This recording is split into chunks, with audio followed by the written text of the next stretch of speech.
नमस्कार। नवमहाराष्ट्र विद्यालय पणदरे, तहसील बारामती, जिला पुणे से मैं श्री किशोर जमदाड़े आपका यहाँ सहर्ष स्वागत करता हूँ। विषय हिंदी के अंतर्गत आज हम शुद्धाक्षरी लेखन के ऊपर चर्चा करने वाले हैं। कई सारे छात्रों के शुद्ध लेखन की वजह से अंक काट दिए जाते हैं, चले जाते हैं और कम अंक मिलते हैं, तो वह ना जाए और शुद्ध लेखन वे विद्यार्थी करे। इस वजह से आज हमने लिया है शुद्धाक्षरी लेखन। विद्यार्थी मुख्य रूप से वाक्य रचना में अशुद्धियां करते हैं और अशुद्धियां मुख्यतः लिंग, वचन एवं कारकों के प्रयोग में ही होती है। शुद्धाक्षरी लेखन को लेकर कुछ ध्यान देने योग्य बातें छात्रों को ध्यान में रखनी चाहिए। शब्द या वाक्य में लिंग, वचन, सर्वनाम एवं विभक्तियों का उचित एवं सही ज्ञान होना अति आवश्यक है। दूसरा वाक्य देखिए, वाक्य में शब्दों का सही क्रम होना चाहिए, मतलब सार्थक वाक्य तैयार करने के लिए सही गठन का होना जरूरी है। तीसरा है, काल को पहचान कर वाक्य निर्माण करना चाहिए। छात्रों को काल पहचानना आना ही चाहिए। तो चौथा है, ध्वनि एवं मात्रा में भिन्नता नहीं आनी चाहिए। ऐसी कुछ 4 बातें अगर वो छात्र ध्यान में रखते हैं तो अशुद्धता नहीं होगी। व्याकरण की गलतियों के कुछ उदाहरण आज हम लेते हैं, जिससे हमें पता चले कि कहाँ गलती हो जाती है। पहला उदाहरण है, मैं आज घर जल्दी जाएगा। यह अशुद्ध वाक्य है। कौन सी गलती हुई है यहाँ? जाएगा यह क्रिया है या क्रियापद है, इस लेखन में अशुद्धता हुई है। वाक्य कैसे होना चाहिए? मैं आज जल्दी घर जाऊंगा। अब दूसरा वाक्य देखिए, तू मुझको लेकर चल। यह अशुद्ध वाक्य है। व्याकरण की कौन सी गलती हुई यहाँ? तो तू मुझको चल विभक्तियों व क्रियापद लेखन में अशुद्धता हुई है।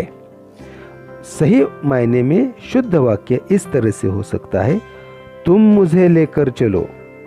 यह तू का तुम बोलचाल की भाषा और असल में खड़ी बोली में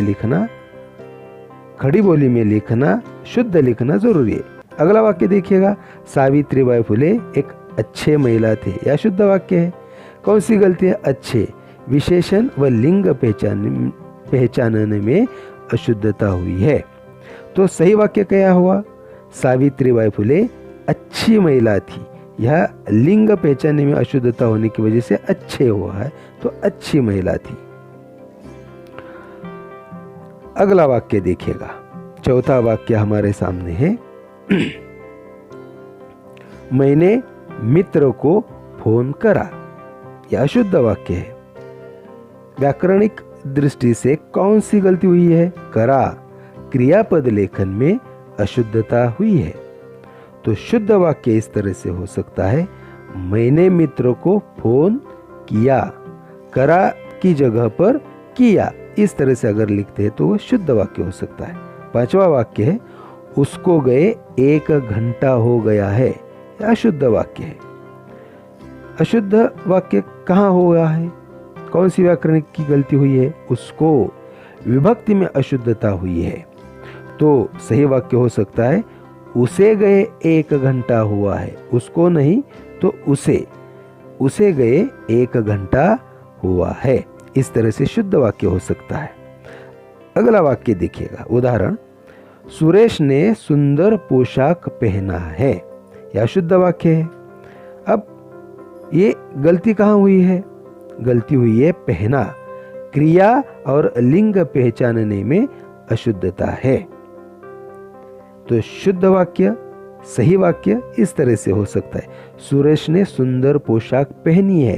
पोशाक ये स्त्रीलिंगी शब्द होने की वजह से क्रिया पहनी है, इस तरह से हो सकते, तभी ये शुद्ध वाक्य हो सकता है। 7वां वाक्य है, मैं नहीं चाहता किसी का अनिष्ट हो। यह अशुद्ध वाक्य है।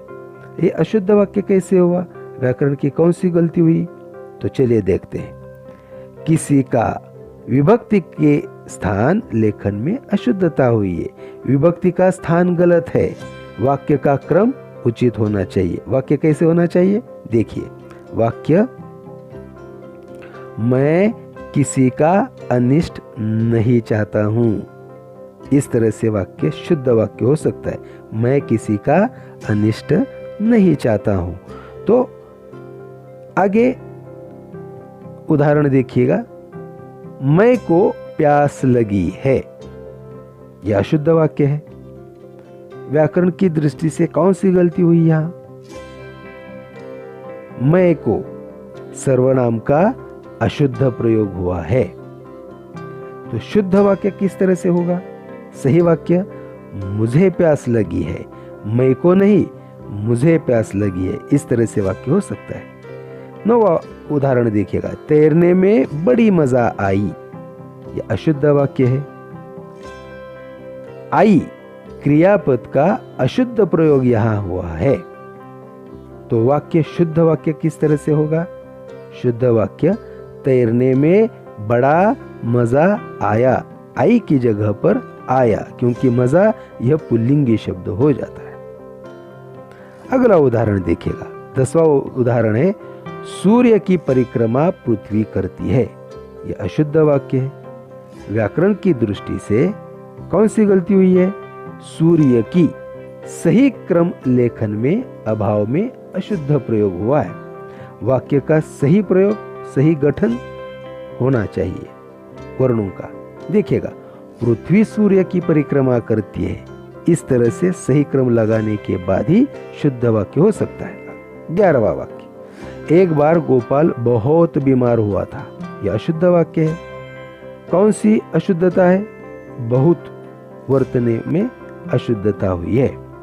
एक बार गोपाल बहुत बीमार हुआ, बहुत की जगह पर बहुत, इस तरह से प्रयोग होना चाहिए। अब मानक वर्तनी के अनुसार अशुद्ध और शुद्ध शब्दों के कुछ उदाहरण हम देखते हैं। देखिए, पहला है मूर्छा, मूर्छा, सामर्थ्य, सामर्थ्य, कमबख्त, कमबख्त, तस्करी, तस्करी, मंजिल, मंजिल, तीमारदारी, तीमारदारी, भत्सना, भत्सना, ताबूत, ताबूत, निरीह, निरीह, दस्तकार, दस्तकार, अंत्येष्टि, अंत्येष्टि, कुंवर, कुंवर, उत्पीड़न, उत्पीड़न, बिहड़, बिहड़, तृप्ति, तृप्ति, क्षीण, क्षीण। इस तरह से हमने इस वीडियो के माध्यम से शुद्धाक्षरी लेखन के ऊपर चर्चा की। छात्रों ने इस वीडियो के देखने के बाद, इस पर अध्ययन करने के बाद जो भी हमारी गलतियां हो जाती है, चाहे वो लिंग में हो, वचन में हो, कारक में हो, काल में हो, इस तरह की शुद्ध लेखन की अगर गलतियां हम नहीं करेंगे और हमारे लिखावट भी सुंदर अगर हो जाती है, होती है, तो किसी भी भाषा में हमें अच्छे से अच्छे अंक प्राप्त हो सकते हैं। तो मैं आशा करता हूँ इस वीडियो के माध्यम से हमने जो भी अध्ययन किया है शुद्ध लेखन के ऊपर, उस पर आप अध्ययन करें और जो भी गलतियाँ हो जाती है अशुद्ध लेखन की, वो अशुद्ध लेखन की गलतियाँ आप ना करें, शुद्ध लेखन करें। फिर मैं आपसे इजाज़त चाहूँगा। धन्यवाद।